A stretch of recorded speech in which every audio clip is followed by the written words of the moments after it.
Okay, in a previous tutorial we've been looking at using adjustment layers to enhance our image in a non-destructive method, which is exactly what we have sitting here. Now, I briefly mentioned that how the adjustment layers work as they use a masking technique to affect the image that you're planning on adjusting. These white boxes on each of these layers represent that mask sitting over the top of our image.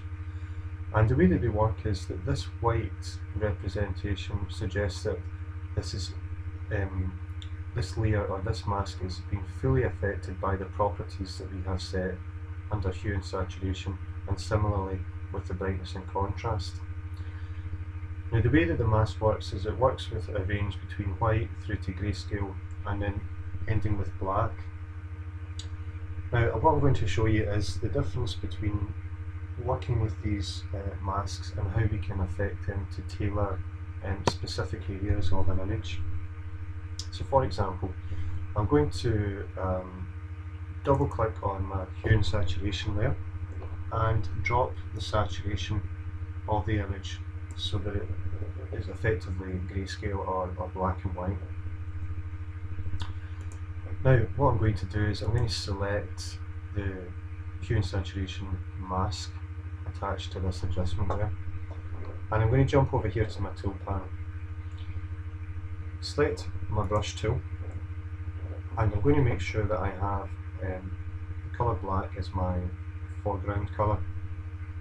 If we don't have the colour black as a foreground colour, we can select this icon here, which is going to go to a default foreground and background colour, which is white and black.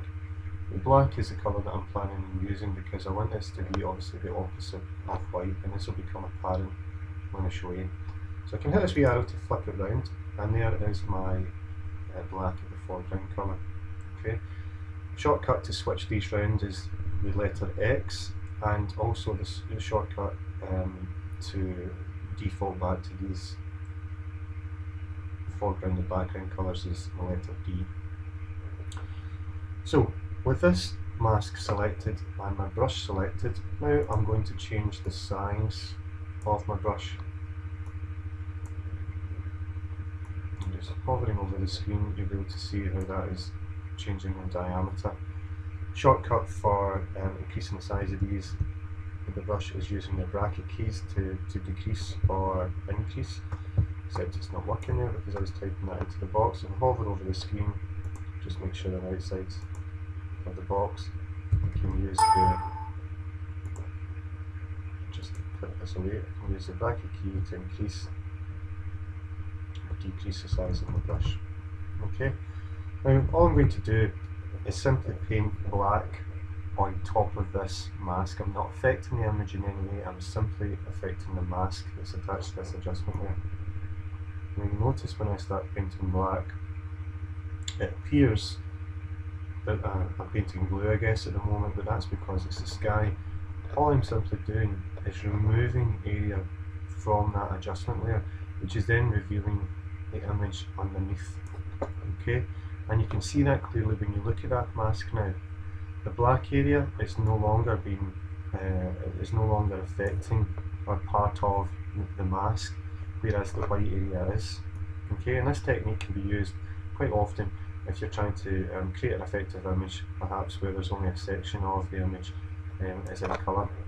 Now, obviously, to try and do this professionally, you would be using your navigator tool and getting right in to make sure that you have all the areas covered.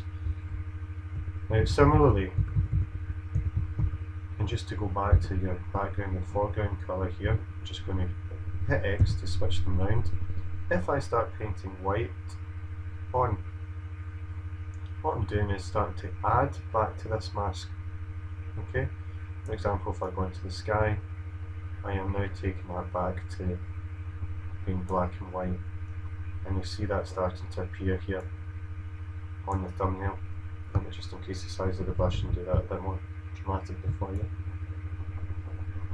Okay, so these adjustment layers not only allow you to affect or adjust and control the look of the image, but because they're attached with these masks, it gives you so much more control in being able to define the area that you want to have selected.